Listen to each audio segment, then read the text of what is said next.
Chapel at the Purple Cross. Their dress code wasn't strict. Some players wore leather, latex, or lace. Some tourists wore curiosity and mouths shaped like glory holes. The lizard was wearing a t-shirt, chinos, and sneakers. As lizards are wont to do, his head jerked to peek at me with her. Equally awkward, he averted his reptilian pensiveness until the next bout of addiction abducted him. His staccato movements gave his species away. Far too quiet to be gecko, he was purebred iguana. He wasn't merely watching me with her, he was taking stock. His motives hid behind green and blue scales. Struggling to balance them, iguana scurried away. He moved like a lizard. Me with her did not. Her. Here, of course, I'm referring to my very special friend, my ordained submariner that likes cave diving as much as I do. I'm attentive. She likes my attention. It works. As music devoured the mammals, amphibians, and avians on the dance floor below, our syncopated hips measured infinity on the balcony above. Her abdomen swallowed my hands. Her back ate my nipples.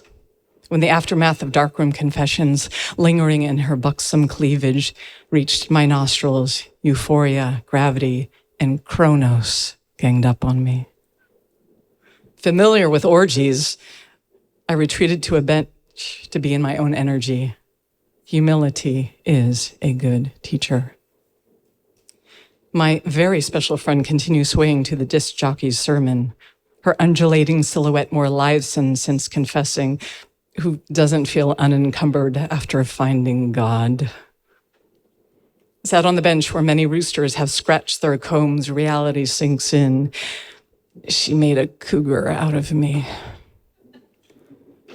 While accepting that I had just become a big pussy, the iguana returned. Iguana's gait seemed deliberate, walking past me. Reaching my periphery, he pivoted on his victory sneakers, then slid to the floor in a ritualistic proposal. His prostration apexed atop my black leather shoe. His fingers climbed the mystery of my black leather trousers. His weary head assumed my lap.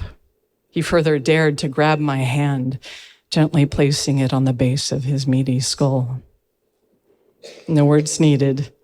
No longer camouflaged in blue and green, his motives were evident. Clearly, Iguana had a death wish. For his last meal, he begged to be worthy. He pleaded to experience the loving authority he witnessed my very special friend receive. He wasn't jealous. He was an iguana in pain. I'm attentive. He asked for my attention. It worked. Cognizant of the absolute trust he placed in me, my hands chiseled away his hair gel, ironed out his t-shirt, and grabbed his belted chinos to hoist his belly atop my lap. Escaped his mouth. The sound pleased me. His reptilian nails tore through the toe box of his Just Do It ambassadors. Just do it. It's consensual. His calves tensed in anticipation. His glutes took the velocity of my open hand as any self-respecting lizard would. But there's more to this religion.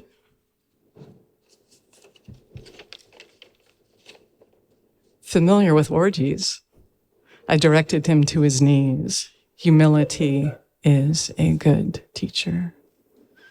It wasn't until my gloved hand entered his geometric mouth that we made eye contact for the first time.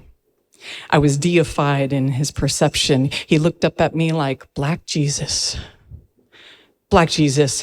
Here, of course, I'm referring to NBA champion and basketball legend Michael Jordan, because I towered above him. Just do it. Tears welled in his eyes like a collection plate at baptism. Absolved of his sins. Iguana collapsed in my lap. Feathers began to sprout from his hide. Evolution was taking place. Aftercare was taking place. His morphing body gestured prayer hands. This would be the second and final time we made eye contact. I tossed my glove in the bin, then re-entered the wilderness of parishioners to locate and reconnect with my very, very special friend.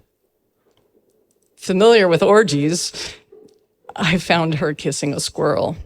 The squirrel looked at me like the cat that ate the canary. I'm a fucking mountain lion. I couldn't be bothered by a curious rodent. I decide to let her live. Squirrel scurried away in search of misplaced nuts. In closing, upon my very special friend, I drew her righteous nipple past my heated fangs. My whiskers left detectable pheromones signaling to other creatures, you can play if she chooses, but you can't stay. Taking leave of her, even cougars use toilets, I descended to the depths of the Holy Land. The feathered iguana and I crossed each other's path under the auspice of a glowing purple cross. I no longer had 23 on my chest or carried a river on my back. I could ignore him. It was my duty to ignore him. Survival in this world is predicated on one's ability to catch and release. Hold on to anything too tight or too long, it's bound to destroy you. Sever time. Be present. You might make it out alive. Their dress code isn't strict. Some players wear leather, latex, or lace. Some tourists, perfumed with Madagascar, only eat the fruit of orchids, giving all glory to God.